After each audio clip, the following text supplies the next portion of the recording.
फिर से एक बार नमस्कार। आप सभी लोगों का स्वागत है इस प्रेस कॉन्फ्रेंस में। ये प्रेस कॉन्फ्रेंस जो है उसका मकसद है जो ऑपोजिशन में, खासकर राहुल गांधी और बहुत सारे ऑपोजिशन के लीडर जो झूठ और फरेब और साथ साथ लोगों को गुमराह कर रहे हैं, उसका पर्दाफाश करना है। आप अक्सर देखते हैं कि राहुल गांधी जी और खास के सदन के पटल से भी उन्होंने हिंदू धर्म का तो अपमान किया ही है, लेकिन मानो ऐसा लगता है जिस तरह से झूठ बोलते हैं कि उन्होंने एक नया धर्म जो है उसका पालन करना शुरू कर दिया, वो झूठ बोलने का धर्म। इसलिए अक्सर वो हर अपने स्पीच में झूठ बोलते हैं। आज उसी को आंकड़े को दिखाते हुए उस झूठ का पर्दाफाश करना चाहता हूं। देखिए, अक्सर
उस झूठ का पकड़े को दिखाते हुए उस झूठ का पर्दाफाश करना चाहता हूं। देखिए, अक्सर बड़े बैंक जिनका भारत से कोई लेना देना नहीं, वो सिर्फ आंकड़ों और जो उनका एक्सपीरियंस है उसके बेसिस पे जाते हैं। उनके हिसाब से इन्फ्लेशन जो है हिंदुस्तान में कंट्रोल में है, जो महंगाई दर है, अर्थव्यवस्था यहां पर, और सबसे ज्यादा जॉब क्रिएशन में नंबर 1 दुनिया में भारतवर्ष है। ब्रीफली मैं थोड़ा सा आपको कुछ आंकड़े बताता हूं, उससे आपको भी समझ में आएगा कि जो लोग का जो डबल स्टैंडर्ड है उसका उनको बेनकाब आज करना चाहता हूं। आपने देखा होगा कि आरबीआई की रिपोर्ट आई, आपने देखा होगा जिसमें उसमें बताया कि पिछले 1 सालों में 2023-24 में जो है लगभग 5 करोड़ जॉब क्रिएशन हुआ, और सारे डेटा मेरे पास है, मैं आपको दिखाना चाहता हूं। जो पूरा वर्क फोर्स था वो 57.9 करोड़ था और अभी 64.3 करोड़ है। लगभग 5 करोड़ जॉब क्रिएशन सिर्फ 1 साल में हुआ है। ये आंकड़े आरबीआई के हैं, अभी जो पब्लिश है वो दिखता है। दूसरी तरफ इंपॉर्टेंट बात है कि पिछले 10 सालों में 2014 से लेकर 2024 तक हमारे 10 साल के कार्यकाल में हमने 12.5 करोड़ जॉब क्रिएट किया है। 12.5 करोड़ जॉब, ये अपने आप में एक रिकॉर्ड है। पूरे दुनिया में सबसे सक्सेसफुल जॉब क्रिएशन करने वाली जो देश है वो भारतवर्ष है। इसकी वजह है कि हमारे यहाँ जो लीडरशिप है, और देश की जनता को बधाई देना चाहता हूं जिन्होंने एक स्टेबल सरकार बार बार दिया, उससे हमने बहुत अहम, कड़े और जो देश के देश हित वाले फैसले और एक पॉलिटिकल विल जिसके लिए चाहिए और एक स्ट्रांग लीडरशिप जो चाहिए थी, उसके बेसिस पे हमने आदरणीय प्रधानमंत्री जी की अगुवाई में जो डिसीजन लिए गए, चाहे स्ट्रक्चरल रिफॉर्म्स हो या पॉलिसी रिफॉर्म्स हो, उन सब की वजह से देश की अर्थव्यवस्था बहुत अच्छी हुई, देश आगे बढ़ रहा है, और साथ साथ जॉब क्रिएशन बहुत हुआ। हमने 12.5 करोड़ जॉब क्रिएट किया इसलिए कि हमारे देश में ग्रोथ है। बहुत लोग स्ट्रगल कर रहे हैं ग्रोथ की, दुनिया की कई कंट्री, ग्रोथ के लिए स्ट्रगल कर रही है, जबकि देश में आप देखिए चाहे वो पीएमआई का डेटा हो, सर्विसेज पीएमआई हो या मैन्युफैक्चरिंग पीएमआई, दोनों का डेटा समझ में आता है कि बहुत ज्यादा इकोनॉमिक एक्टिविटीज और देश की अर्थव्यवस्था तेजी से चल रही है। लेकिन वही जब 2004 से 2014 की जब सरकार थी, वो एक ऐसे आदमी की अगुवाई में थी, उस वक्त के जो प्रधानमंत्री थे आदरणीय मनमोहन सिंह जी, वो खुद एक अर्थशास्त्र इकोनॉमिस्ट हैं, लेकिन उनके समय में 1/5 मतलब 2.9 करोड़ जॉब ही क्रिएट कर पाए वो 10 सालों में, जबकि हमने 10 सालों में 12.5 करोड़ जॉब क्रिएट किए। आप अगर लेबर पार्टिसिपेटिंग फोर्स के नंबर देखिए, लेबर फोर्स पार्टिसिपेटिंग रेशियो वो 57.9 हो गया 2022 से 23 में, और अगर आप वर्क पार्टिसिपेशन रेट्स देखिए तो वो 56 हो गया है, और अनएम्प्लॉयमेंट रेट जो है 2017 में जो था 6%, वो घट के अब 3.2 हो गया है। तो इससे समझ में आता है कि देश में अर्थव्यवस्था जो है बढ़ी है, ग्रोथ बढ़ रहा है, जॉब क्रिएशन हो रहा है, और जो है अर्थव्यवस्था में तेजी है। एक और तरीका है देखने का, आप अगर देखिए कि ईपीएफओ में जो जितने लोग ने एनरोल किए हैं उसके भी अपने रिकॉर्ड नंबर हैं। वो अपने आप में बताता है कि हाईएस्ट एवर जो है उस वक्त जो एनरोलमेंट हो रहा है, जाहिर है जब एनरोलमेंट हो रहा है, ये जो है ऑर्गेनाइज सेक्टर में जब एनरोलमेंट होता है तो ईपीएफओ में आंकड़े दिखते हैं। उसके अलावा अगर आप देखिए कि इसमें हमने ये सारा कुछ कैसे कर पाए, इस पूरे चीज को करने का अंजाम देने के लिए आदरणीय प्रधानमंत्री की जो स्कीम थी, पीएलआई स्कीम, हमने देखा पीएलआई स्कीम के बारे में कितना जो है अपोजिशन ने बार बार इसके खिलाफ जो है मुहिम चलाई, लेकिन प्रधानमंत्री जी ने समझा था कि देश हित में, देशवासियों के हित में यह अच्छी स्कीम है और इससे बहुत सारे रोजगार का दरवाजा खुलेगा और यहाँ देश आत्मनिर्भर बनेगा। आज अब एक छोटे से मिसाल को देता हूं आपको कि टेलीकम्युनिकेशन स्पेस में हम जो है जब पीएलआई स्कीम को चालू किया तो उसके बाद से आज देखिए कैसा फर्क आया। 2013-14 तक जो है हम 5 करोड़ मैन्युफैक्चरिंग करते थे मोबाइल फोन का, और 21 करोड़ जो है हम इंपोर्ट करते थे। आज गर्व से कहता हूं ये पॉलिसी की वजह से, ये हमारे लीडरशिप की सोच की वजह से, जो दूर तक वो सोच सकते हैं और सकारात्मक फैसले ले सकते हैं, इसलिए आज 33 करोड़ फोन यहां बनते हैं पीएलआई स्कीम को। ऐसे जाहिर है 33 करोड़ फोन बनने लगे, जब 5 करोड़ से 33 करोड़ तो उतनी जॉब क्रिएशन तो होगी ही। ये एक स्पेस के बारे में एक उदाहरण के तौर पे बता रहे, हर सेक्टर में इस तरह के उदाहरण मिलेंगे, लेकिन चूंकि प्रेस कॉन्फ्रेंस में आप बहुत सारे उदाहरण नहीं दे सकते, इसलिए एक उदाहरण दिया है कि 33 करोड़ फोन अब देश में बनते हैं और 5 करोड़ फोन हम एक्सपोर्ट करते हैं। हम क्या करते थे पहले, 21 करोड़ इंपोर्ट करते थे, 5 करोड़ हम अपने यहाँ जो है मैन्युफैक्चर करते थे। अब मैन्युफैक्चरिंग हो रही है 33 करोड़ की और 5 करोड़ एक्सपोर्ट भी कर रहे हैं। तो ये फर्क जो है आत्मनिर्भर होने के साथ साथ देश जो है मजबूत हो रहा है, ये भी एक्सपोर्ट भी कर रहा है, दूसरी दुनिया में भेज रहा है, वो भी आपके सामने आंकड़े। वहीं आप देखिए डिफेंस सेक्टर में हम पूरे तौर पे जो थे वो डिपेंडेंट थे कि हमें फॉरेन कंट्रीज से जब तक इंपोर्ट नहीं करेंगे कोई भी चीज डिफेंस से रिलेटेड जो है इंस्ट्रूमेंट हो, कोई भी एक छोटा सा सामान भी हो, पाल पुर्जा भी, वो भी हमको बाहर से ही मंगाना पड़ता था। लेकिन हमारी नीतियों की वजह से प्रधानमंत्री ने जो फैसले लिए कि देश को आत्मनिर्भर बनाना है डिफेंस सेक्टर में, आज हम खुद को आत्मनिर्भर तो बना ही लिया है, लेकिन साथ साथ एक्सपोर्ट भी जो है लगभग 22,000 करोड़ का हमने एक्सपोर्ट भी किया है। उसके अलावा अगर आप देखिए जो बहुत अहम जो आज के दिन में इन्फ्लेशन की, जैसे मैं बात कर रहा था कि इन्फ्लेशन में जो है आज हमारे पास हेडलाइन इन्फ्लेशन 4.75 के आसपास जो है 4.75 के आसपास है जो जून का है, लेकिन मई का है, सॉरी जून का भी डेटा आया नहीं, मई का जो है उसमें 4.75 के आसपास है, और कोर इन्फ्लेशन जो है वो जो है 3.3% पे है। तो हेडलाइन इन्फ्लेशन बढ़ा है। मैं मानता हूं कि अगर पूरे दुनिया के परिप्रेक्ष्य में देखिए तो सबसे बेस्ट इन्फ्लेशन मैनेजमेंट हमारी सरकार ने किया है। और इसलिए आज भी जो पहले से फॉर्मूला रखा था 4+-2 उसके अंदर ही है। और पूरे 10 साल का अगर आंकड़ा निकालो तो हमारे कार्यकाल में 5% जो है इन्फ्लेशन रहा है, एवरेज इन्फ्लेशन। और उनके यहाँ पर जब यूपीए के सरकार में डबल जो है ऑलमोस्ट 9% के पास रहा। और अगर 2009 से 2014 के बीच में देखें तो लगभग 10% उनका इन्फ्लेशन रेट एवरेज इन्फ्लेशन रहा है। और हमारे यहाँ पूरे 10 साल के कार्यकाल में 5% रहा। उसके बावजूद कि कोविड जैसी मारी हमने देखा है, कोविड जैसे समय देखा है, यूक्रेन का क्राइसिस देखा है, जहां पर सप्लाई चेन बिल्कुल बंद हो जाता है, डिसरप्शन था, कंप्लीटली नो सप्लाई चेन। और हर जगह जो है डिमांड की वजह से और सप्लाई ना होने की वजह से बहुत इन्फ्लेशन बढ़ गया था। फिर भी उन सारे इंपैक्ट के लेते हुए भी हमारे देश में इन्फ्लेशन का जो इंपैक्ट हो सिर्फ 5% पिछले 10 सालों में जो हमारा इन्फ्लेशन का एवरेज रेट रहा है।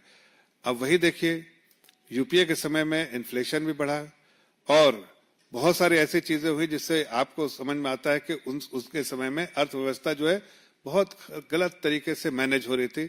इसलिए बैंकों की हालत खस्ता थी, बैंक इस स्थिति में नहीं होते थे कि कुछ कर पाए। आज बैंकों की हालत देखिए, जिस तरह से बैंक को हमने रिकैपिटलाइज किया, वहां पे जो एनपीए थे उसको मैनेज किया, उसको रिकवरी की। आज बैंक के हर मापदंड में बैंक एक स्ट्रांग है और बैंक इस स्थिति में है कि जितना से ज्यादा क्रेडिट ऑफ टेक हो तो उसके लिए वो समर्थ है कि वो लोन देने के समर्थ है। हाँ, उस वक्त के जो फोन बैंकिंग थी वो बंद हो गया भाई, फोन बैंकिंग नहीं होता अब हमारे यहाँ। हमारे समय में बिल्कुल क्रेडिट इवैल्यूएशन प्रोसेस के बेसिस पे जो सही है, जिस तरह के लोन देना सही है, जो लोन डिजर्विंग काउंटर पार्टी है उसी को बैंक लोन देती है। और उसके वजह से आज बैंक की हालत भी अच्छी है। बैंक के मापदंड जिस मापदंड पे भी आप उसको नापिए उस पर बहुत अच्छी हालत में है और बैंक अच्छा कर रही है। इससे समझ में आता है कि आगे आने वाले दिनों में जो प्राइवेट इन्वेस्टमेंट होंगे, अब प्राइवेट इन्वेस्टमेंट को बढ़ाने के लिए बैंक इस स्थिति में आ गई है कि बैंक उनको ऋण दे सकती है। उसके अलावा अगर आप देखिए इस वक्त की अर्थव्यवस्था के बारे में जब वो बात करते हैं तो जो तीसरी चीज मैंने कही, पहले जॉब क्रिएशन के बारे में बताया, इतना बड़ा झूठ कि यहाँ जॉब क्रिएशन नहीं हो रहा। 12.5 करोड़ जॉब हमने पिछले 5 साल में क्रिएट किया है। अनएम्प्लॉयमेंट 3.8 रेट है। हमने आपको सारे आंकड़े बताए किस तरह से जो है वर्कफोर्स पार्टिसिपेशन रेशियो बढ़ा है, किस तरह से लेबर पार्टिसिपेशन रेशियो बढ़ा है। और ये आज के दिन अनएम्प्लॉयमेंट रेट जो है इस साल जो है 3.2% है। और साथ साथ उनके समय में 10 साल में 2.9 करोड़ की जॉब क्रिएशन हुई थी और सारे अर्थव्यवस्था को चरमराती अर्थव्यवस्था बना के उन्होंने फिर भी 2.9 करोड़ जो है वो जॉब क्रिएट किया था। जबकि हमने अपने समय में 12.5 करोड़ और देश की अर्थव्यवस्था, चरमराती अर्थव्यवस्था को अच्छी अर्थव्यवस्था बनाया। फ्रॉम 14वीं पोजीशन जो 2004 से 2014 तक 11वीं पोजीशन में जो अर्थव्यवस्था थी ग्लोबल रैंकिंग, उसको हम 10 साल में चेंज नहीं हुआ था उनके समय में, उसको आज हम 5वें स्थान पे लेके आए। और अगले 2 साल में जिस तरह से इकोनॉमिक ग्रोथ है, अगले 2 साल में वो हमको लगता है 2027 तक हम उसको देश की दुनिया की तीसरी अर्थव्यवस्था बनने में कोई रुकावट नहीं होगी। बल्कि विकसित भारत का जो सपना देखा आदरणीय प्रधानमंत्री जी, जाहिर है अमेरिका और चाइना हमसे बहुत आगे है, लेकिन जिस रफ्तार से हम आगे बढ़ रहे हैं और जिस रफ्तार से चाइनीज इकोनॉमी जो है नीचे जा रही है, मुझे लगता है कि अगले 10, 20, 25 साल में हम कहीं ना कहीं बराबरी के साथ रहेंगे और यूएस, इंडिया और चाइना आसपास में ही रहेगा, ऐसा अनुमान लगता है लोगों के। जिस तरह से यहाँ पर और दुनिया जो है हिंदुस्तान की तरफ देखेगी, लेकिन उसके लिए पटरी बैठाना, उसके लिए नींव डालना वो आज की जिम्मेदारी, आज की लीडरशिप की जिम्मेदारी है। इसलिए आदरणीय प्रधानमंत्री जी ने कड़े फैसले भी लिए 10 सालों में, जैसे बहुत सारे स्ट्रक्चरल रिफॉर्म, जैसे जीएसटी जैसे रिफॉर्म्स उन्होंने किया, इंसॉल्वेंसी के रिफॉर्म्स लेकर आए। इस तरह के बहुत सारे ऐसे बड़े फैसले लिए जिससे आज टैक्स कलेक्शन में भी और बैंकों की हालत भी अच्छी है। उसके अलावा अगर आगे का फोरकास्ट के हिसाब से देखते हो तो आप देखिए जैसे करंट अकाउंट डेफिसिट अपने आप में एक ऐसा मापदंड है कि हम अक्सर कहते थे बैलेंस ऑफ पेमेंट की प्रॉब्लम। आज हमारे पास 8, 9, 10, 11 महीने का बैलेंस ऑफ पेमेंट। कितनी कंट्रीज दुनिया में होगी जिसके पास इतना बड़ा जो है फॉरेन करेंसी का भंडार होगा और इस स्थिति में होगी कि 5, 12, 11, 10, 11 महीने का जो foreign currency balance of payment के लिए अवेलेबल हो। साथ में करंट अकाउंट डेफिसिट जो एक टाइम में चिदम्बरम जी के टाइम में यूपीए के समय में 8% तक चला गया था और अभी हमारा एवरेज 2-2.5% रहता था, आज घट के 0.7% हो गया है। It's a very positive indicator कि हाउ इकोनॉमी इज परफॉर्मिंग। तो 0.7% अपने आप में दर्शाता है, हालांकि अगर मार्च का फिगर ले तो वो सरप्लस है, डेफिसिट के बजाय सरप्लस है, लेकिन मार्च का नंबर एक्चुअली मिसलीडिंग होता है, इसलिए कि उस वो आंकड़ा साल का लेना चाहिए, ना कि सिर्फ एक क्वार्टर का। अगर यूपीए का कोई रिप्रेजेंटेटिव होता तो सिर्फ मार्च का लेकर ढिंडोरा पीटता रहे कि भाई हम सरप्लस है, लेकिन मैं खुद कह रहा हूं कि मार्च में सरप्लस होने के बावजूद भी मैं क्लेम नहीं कर रहा हूं सरप्लस, इसलिए कि अभी भी डेफिसिट 0.7 है, लेकिन 0.7 का जो इम्पैक्ट है उसी वजह से करेंसी भी देखिए, दुनिया की करेंसी जो है उसमें इतनी वॉलेटिलिटी है, लेकिन हमारी करेंसी में वॉलेटिलिटी नहीं है। इसकी वजह है कि हम इस चीज को मैनेज करके अच्छा से इकोनॉमी को परफॉर्म कर रहे हैं, एक्सपोर्ट बढ़ा रहे हैं, हर तरह से देश की अर्थव्यवस्था को ठीक कर रहे हैं। और जिस तरह से मुझे लगता है जो कंट्रीब्यूशन और जो संकेत आ रहे हैं, जिस तरह से रेनफॉल है इस बार का और जिस तरह से सोइंग हो रही है, जो रोपन हो रहा है, चाहे वो चावल या धान जिसका भी रोपन हो रहा है, वो अपने आप में रिकॉर्ड है। और मुझे लगता है कि इस सेंचुरी का सबसे बेस्ट ईयर जो है वो रेनफॉल के हिसाब से इस साल के अनुमान में है। अगर वैसा हुआ तो मुझे लगता है कि कम से कम जो कंट्रीब्यूशन है 3% से बढ़ के 5%, अगर उस तरह के संकेत जो दिख रहे हैं आज के दिन में अगर होते हैं एग्रीकल्चर सेक्टर से, उसका कंट्रीब्यूशन 5% होता है, तो आप सीधे सीधे 30 बेसिस पॉइंट का फायदा हो जाएगा जीडीपी ग्रोथ में। और मुझे लगता है कि हम और तेजी से, जो अब ये 7% का जो हमारा अनुमान है ग्रोथ का, उससे भी आगे बढ़ने के संकेत आज के बेसिस पे आ रहा है। तो इसलिए मुझे सिर्फ 3 चीजें जो बहुत महत्वपूर्ण चीजें बतानी थी आपको, कि देश के बारे में अक्सर झूठ बोलते हैं राहुल गांधी जी और बहुत सारे जो ओपोजिशन के लीडर कि जॉब क्रिएट नहीं हो रहा है, बेरोजगारी है, मंदी है, अर्थव्यवस्था नहीं सही है और जो महंगाई बढ़ रही है। तीनों स्तंभ के बारे में मैंने आपको विस्तार से आंकड़े देके, पब्लिश डेटा, दुनिया और जो देश में जो पब्लिश डेटा है सबका आंकड़ा ब्यौरा देते हुए आपको बताया कि हमने पूरे दुनिया में सबसे ज्यादा जॉब क्रिएट किया है। एक किसी कंट्री ने 12.5 करोड़ जॉब क्रिएट करना। आप तो बताइए, जैसे आप जरा कई यूरोपियन कंट्री को ले लीजिए तो वो यहाँ समाज है जितना हमने जॉब क्रिएट किया है। तो ये झूठ का पर्दा हम जो है उनका आपके सामने एक्सपोज करना चाहते थे कि उन्होंने किस तरह से लोगों को गुमराह करने का कोशिश की है और इसको मानो कि एक धर्म बना लिया है जिसका पालन वो करते रहते हैं। हर वक्त झूठ और झूठ ही बोलते हैं और गुमराह करते रहते हैं लोगों को। इसलिए आज इस प्रेस कॉन्फ्रेंस के माध्यम से और आपके माध्यम से हमने देश के और देश की जनता के सामने सच्चाई और सच्चे आंकड़े रख दिए हैं, ताकि उनको भी ये पता चले कि देश में जॉब क्रिएशन बहुत तेजी से हो रहा है, देश की अर्थव्यवस्था मजबूत है, एक स्ट्रांग लीडरशिप है और बेरोजगारी के मामले से हो या महंगाई के मामले में सब में झूठ बोल रहे हैं। हर मामले में देश अपना बहुत अच्छा कर रहा है और आगे आने वाले जो संकेत हैं, जो आंकड़े दिख रहे हैं, जो फोरकास्ट है, उसमें और भी बेहतर होगा। धन्यवाद। अरे भाई, ये तलाशशुदा महिलाओं के बारे में बात हो रही है। ये बात ये चर्चा जो हो रही जॉब क्रिएशन से, अभी कहाँ तलाशशुदा मामले में आ गए। अब चर्चा इस चर्चे पे पहले बात कर लेना फिर।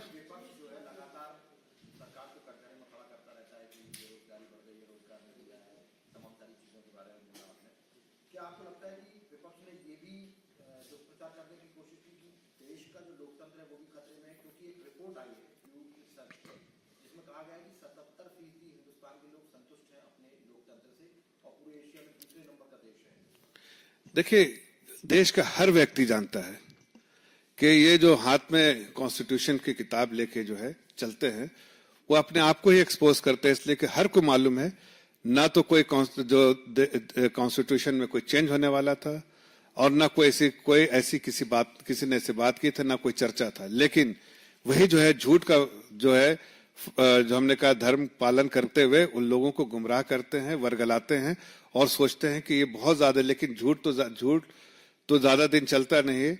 इसलिए मुझे लगता है कि ये सब धीरे धीरे अपने आप ही एक्सपोज हो जाएंगे और देश की जनता इनको करारा जवाब देगी। जी,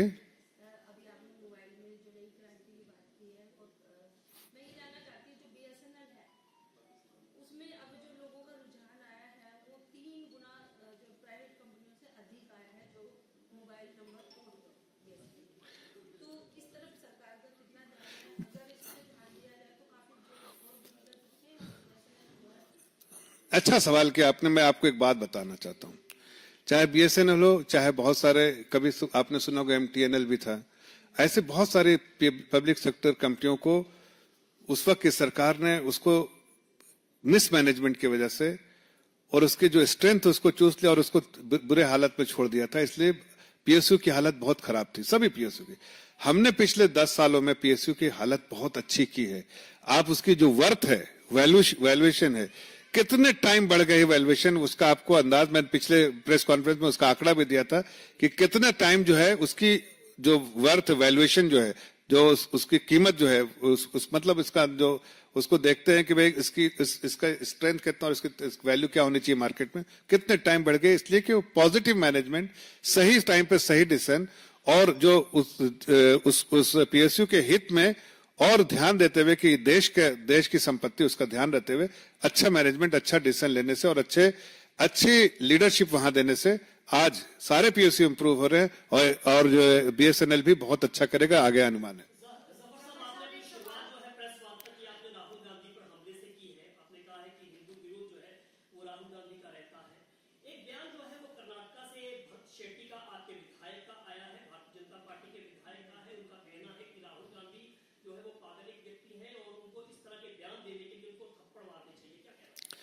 देखिए, मैं कोई निजी बयान पे नहीं जा रहा हूं। राहुल गांधी जी ने, अब किसी भी निजी बयान पे, मैं उनका अपना निजी बयान होगा उसके बारे में जानकारी नहीं है, लेकिन मैं इतना कहना चाहता हूं कि राहुल गांधी जी ने सदन के पटल पे जो झूठ बोला उसके बारे में मैं कह रहा था कि ऐसा लगता है कि वो झूठ को अपना धर्म बना लिया और जो जिस धर्म से आते हैं उसको अपमान कर रहे हैं, जिसके लोग जो इस देश के लोग जिसकी आस्था जिसमें है उसका अपमान करते हैं, लेकिन झूठ को फैलाने का काम, झूठ को वर्गलाने का, मानो जैसे यही धर्म मानते हैं कि झूठ फैलाना इनका समझ क्या।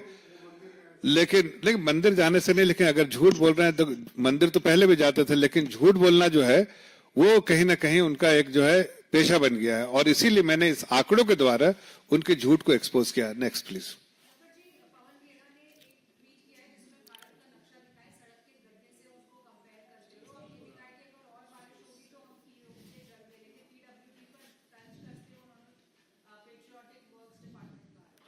देखिए, ऐसा है कि इस तरह के कमेंट्स जो है, जो अपने देश को पीओके से कंपेयर करना या फिर किसी और चीज से कंपेयर करना या अपने देश को नीचा दिखाने का काम, ये कांग्रेस पार्टी कर सकती है, कांग्रेस पार्टी के प्रवक्ता कर सकते हैं। कांग्रेस की मानसिकता इससे झलकती है।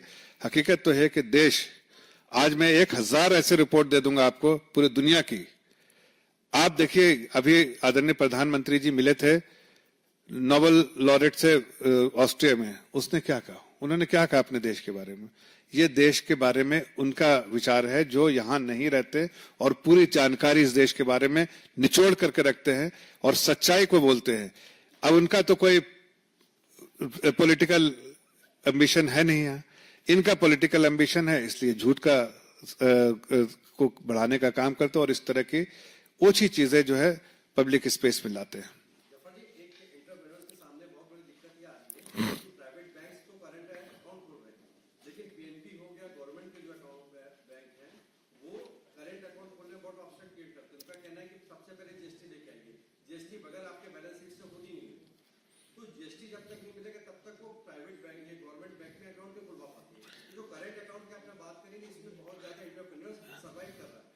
ये मैं जो करंट अकाउंट डेफिसिट के बारे में किया, अकाउंट के बारे में नहीं किया।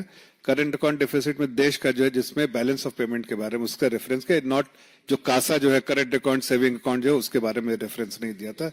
लेकिन ये दोनों, जैसे आप जमीन की बात कर रहे हैं, मैं आसमान की बात करें, आप आसमान में, तो दो अलग अलग चीजें हैं। लेकिन मैं नहीं, उन्हें ऐसा नहीं, दो अलग अलग चीजें हैं। धड़ को अब जैसे वो आप दो अलग चीजों की बात कर रहे हैं, मैं समझता हूं इसलिए बता रहा हूं। वो आप जिसका रेफरेंस दे रहे हैं उसको कहते हैं CASA, current account, saving account, जो बैंक में खुलते हैं अकाउंट जिसमें आप पैसा रखते हैं। यहाँ देश के बैलेंस ऑफ पेमेंट से रिलेटेड जो उसके बारे में कितना एक्सपोर्ट हो रहा है, कितना इंपोर्ट हो रहा है, उसके करेंसी से रिलेटेड चीजें बात कर रहा था। बहरहाल आपका जो क्वेश्चन है उसमें मुझे लगता नहीं कि कोई, देखिए आजकल तो ऐसा होता है, जीएसटी नंबर लीजिए तो सारे बैंक अपने आप दौड़ के आ जाते हैं कि भाई मुझे बैंक अकाउंट खोलना, मुझे, और ये उसमें पब्लिक सेक्टर पीछे कहीं नहीं। लेकिन अगर आपकी कोई स्पेशल कोई फीडबैक है तो उसको भी हम अपने वित्त मंत्रालय में वित्त मंत्रालय में इसको पहुंचाने का काम करेंगे। धन्यवाद। अरे उसको मैं इस ये स्पेसिफिक पर्दाफाश से रिलेटेड कोई क्वेश्चन है तो ठीक है, नहीं तो धन्यवाद।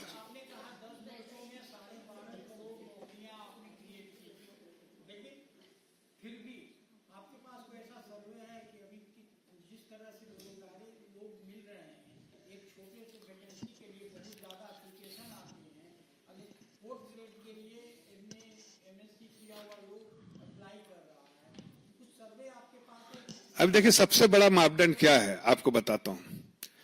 सर्वे तो होते रहते, वही सर्वे का देखिए रिपोर्ट है, ये तो सर्वे ही है ना, जो वर्क पार्टिसिपेशन रेशियो का सर्वे जो है उसके रेशियो के ही बेसिस पे हम बोल रहे हैं कि इस तरह का पार्टिसिपेशन है उसके, और सर्वे के बेसिस पे जो सालों साल से देश में स्टेट मिनिस्ट्री ऑफ स्टैटिस्टिक्स करती रहती है, उस सर्वे का जिक्र किया मैंने, और मिनिस्ट्री ऑफ लेबर करती रहती है।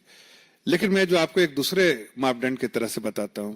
अब आप देखिए मनरेगा में जो पार्टिसिपेशन होता था तो क्या था कि आप कोविड के समय में जो लेबर था वो शहर से माइग्रेट कर गया था गांव की तरफ, और इसलिए शहर में जो बहुत ज्यादा जॉब की जरूरत थी, लोगों की जरूरत थी, लेकिन वो मिल नहीं रहे थे वर्कर, लेकिन गांव में सरप्लस थे, इसलिए मनरेगा के रिक्वायरमेंट ज्यादा हो गया था। लेकिन जैसे जैसे अब दिख रहा है कि वो वापस रिवर्स माइग्रेशन हो रहा है, शहर में लोग के वही वर्कर जो कंस्ट्रक्शन साइट पे इस पे वही वर्कर जो वापस आ रहे हैं, तो मनरेगा में जो डिमांड है वो कम हो गया। मनरेगा का डिमांड जब कम होता है तो उससे समझ में होता है लेबर पार्टिसिपेशन फोर्स जो है वो जो नॉर्मल एक्टिविटीज में बढ़ गया, मनरेगा से अपने आप को दूर रखा हुआ है। इसका मतलब उसको रेगुलर जॉब मिली है। ये जो है एक मापदंड है, जॉब क्रिएशन करने को देखने का भी एक तरीका है कि मनरेगा में लेवल ऑफ पार्टिसिपेशन क्या है। और आज इस बात को मैं कह सकता हूं कि जिस तरह से डिमांड कम हो रहा है मनरेगा का, तो सरकार तो पूरा बजटरी एलोकेशन की, लेकिन जिस तरह से उसकी कम होते जा रही है उससे समझ में आता है कि इनफॉर्मल और फॉर्मल स्पेस दोनों में जॉब क्रिएशन बढ़ रहे हैं, जॉब लेबर फोर्स पार्टिसिपेशन बढ़ रहा है, इसलिए जो है मनरेगा का डिमांड कम हो रहा है और बढ़ रही जॉब। यही एक मापदंड है जिसको आपको, प्लस ईपीएफओ एनरोलमेंट, ईएसआईसी, ये सब बहुत सारे मापदंड है। धन्यवाद। Like, share, subscribe.